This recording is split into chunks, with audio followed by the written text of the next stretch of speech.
everybody? Welcome to the Comic Movie Show. My name is Deshaun, and today I'm here to review Loki Season 2, Episode 1. Now, the last season finale of Season 1 ended on a doozy. Now, I fucking argue with people about this. I will never, the season finale of Loki pretty much made me confused about what the fuck people actually want. Literally, just before Loki, season of, WandaVision and Falcon and the Winter Soldier, and everyone was like, does every season have to end with some huge over-the-top CGI fight? And Marvel did the opposite. Their season ended with reveals and conversation. With reveals and interesting and acting and conversation. And everyone was like, boring. I'm like, oh my god, I hate people. You guys don't know what the fuck you want. You're not allowed to complain about the MCU because you don't know what the fuck you actually want. First you bitch that everything ends in a fight, then it doesn't end in a fight. You're like, well, that's boring. Make up your mind, man. Either you want it to end in a fight or you don't. But you can't have both. Just sounds like people wanted a bitch. But I love the way season 1 ended because there was so many reveals. You got Jonathan Majors, this interesting animated character, He Who Remains. It was so fascinating. And seeing Loki and Sylvie's different reactions to his reveals, and him basically setting up the entire multiverse saga / Secret Invasion / Kang Dynasty, and him setting it all up.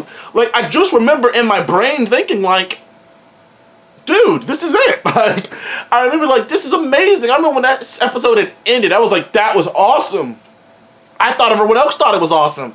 Get on the internet, man. Half the people were like me and they loved it, and another half the people were like, that was boring, man. I feel like he just showed up out of nowhere, man. God damn, man. I thought that was a slam dunk, but right now Marvel can't really have slam dunks, because people are gonna always bitch about something. I don't care how good it is. I remember I saw Guardians 3 and I thought, man, that was amazing. 82%. 82%?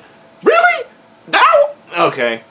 Doesn't matter how good Marvel is, they're not gonna be good in people's eyes right now. It's the pile-on city. But Loki season 2 episode 1 picks up immediately after the events of the first season. Which if you don't remember, the first season ends with Loki and Sylvie confronting the man, He Who Remains, Kang, aka played by the great Jonathan Majors. Well, for now, I don't know. We still have no idea what's gonna happen with all that with Jonathan Majors. As some of you know, Jonathan Majors has a lot going on in terms of being, accused of abuse, certain abusive charges, and Marvel has yet to really make a definitive stance on what they're gonna do, because he's supposed to play the main bad guy in the biggest in the next 2 Avengers movies. So you kind of are like, yeah, we gotta figure out what's gonna happen with him. But they had already filmed him as Kang in all these other worlds, so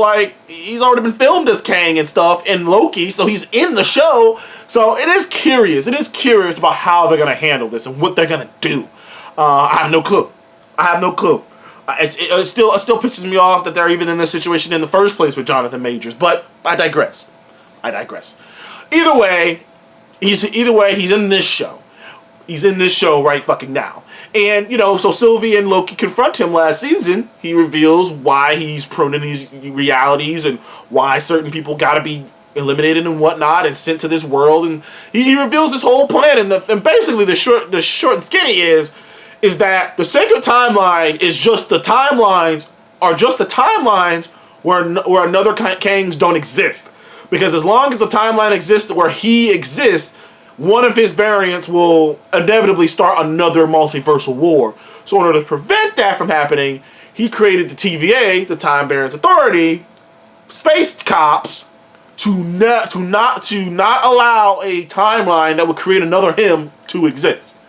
But with him being killed and the TVA being let's say chaos, timelines are going all over the place. Timelines where he would exist, which is mostly what's happening. Is timelines where he would exist are just popping up all over the place, and that's where this last season ended, with Loki fighting Sylvie and failing to stop her from killing him, and him being kicked into a portal. Now, as it turns out, we thought he just got kicked into a regular portal, but as the season ends, it turns out he got kicked into an alternate reality of an alternate TVA, which shouldn't be possible, but without He Who Remains around, and now the timeline is a little all over the goddamn place. Now, as it turns out, we thought he was kicked into a parallel universe. No, he was kicked back in time. Because as it turns out, as we found out anyways, turns out he had erased all the TVA people's minds, had created these false three gods, these the time authority, the time gods, and so, but he used to run the show. Turns out, during the war, the multiversal war, that's when the TVA was created. It was created during that war. And when he won, he decided to erase everyone's minds, reorganize everything, so that he could prevent other kings from being, created. But the remnants of the war, the remnants of Kang running the TVA still exist. And when Loki got kicked back into the past, he got kicked back into a period where the war was still happening. So that's what happened. He got kicked back into a time where not only was the war still happening, but Kang was still running the show. So that's why Mobius doesn't know who he is. That's why B-52 doesn't know who B-52 doesn't know who he is, and they're chasing him. That's where it starts. Them being running away from them. But every once in a while, but throughout the course of the episode, Loki is constantly rejigging and being shot back to the present and the present and the past, the present and the past, and he's shot back and forth. And they do this cool thing where he is affecting the present by going back to the past. Like in the past, he crashes through a window and like the monitor falls down and crashes on the ground and leaves a crack there. So when he jumps back to the present, the crack's still there. But like everyone treats it like the crack had always been there, but the crack wasn't always there. He had just did it in the past. So it's very fascinating. They're playing with that kind of aspect of time travel. At a certain point, they introduce a character named Ouroboros or OB, which is a great character played by, I can't remember his name off the top of my head. I know he played Short Round in Indiana Jones. He was just in a multiversal movie, Anywhere, Everywhere, All at Once, or something like that. I can't remember the name of it off the top of my head. He won an Oscar. Great actor. He was in this as Ouroboros. I love his energy and his attitude. Yes. He looks like he drunk 18 things of coffee, okay? But the dude's hyped up on caffeine, is what I'm saying. But he has great energy. But like he's having a conversation with him in the past, while Mobius is having a conversation with him in the present. Because at a certain point he comes to him and like they're trying to ask him about Loki's whole just like going back and forth in time thing, time slipping as they ended up calling it. And Ouroboros is like, I've never seen that before. Wait a minute, I have seen that before. I was just talking to that Loki guy, maybe a long time ago. I was talking to that Loki guy about this.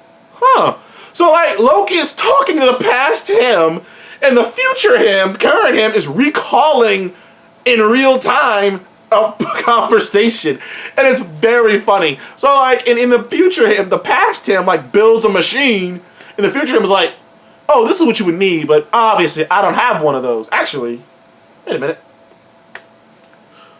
I do have one of those. It's funny. It's very funny. That whole like 5 to 10 minute bit was hilarious. That shit was funny. Just his reactions and whatnot, and the whole like plan is like every 5 seconds, like, okay, if this doesn't go right, Mobius, your skin will be peeled off your body. You'll lose the skin off your body. And like, it's like, why my skin? Like, I just love that. And he just keeps breaking it up, and Mobius just like, stop, like, you're making me not want to do this shit, man. You're talking about I'm losing my fucking skin, man. I love Owen Wilson. Owen Wilson is hilarious. He's back and he's hilarious in this. Him and Tom Hiddleston and Loki, like they are hilarious together. They bounce off of each other so well. Him just like I don't know, man. Like that shit about his skin. That skin bit is funny. Just because he's just like, I don't want to lose my skin, man. You don't gotta remind me of the stakes. All right, I get it. I fail. I lose my skin. Okay. He's like, you're not gonna die either. You're gonna be alive, just skinless. I'm like, Either way, let's not have that happen. But so.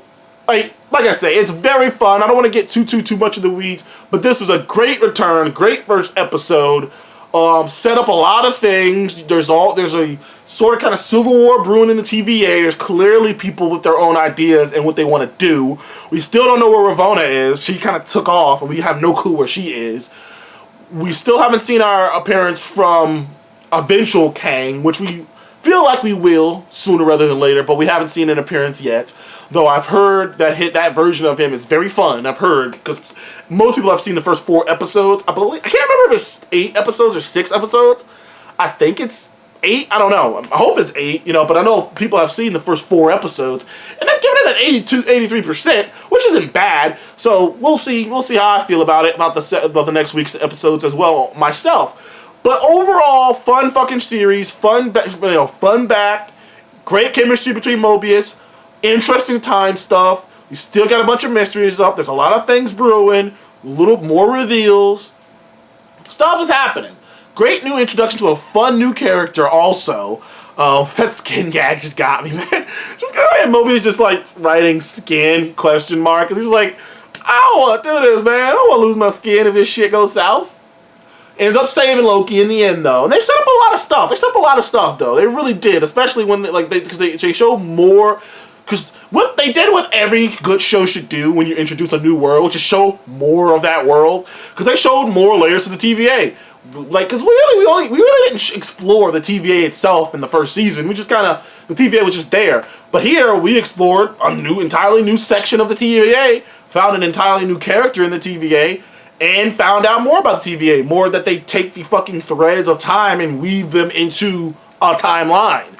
And we got to see what the fuck that looks like. Which they make it sound like the TVA is going to try to figure out a way to adjust their systems to be able to weave more timelines to accommodate for these to accommodate for more timelines, so they don't have to prune any timelines at all.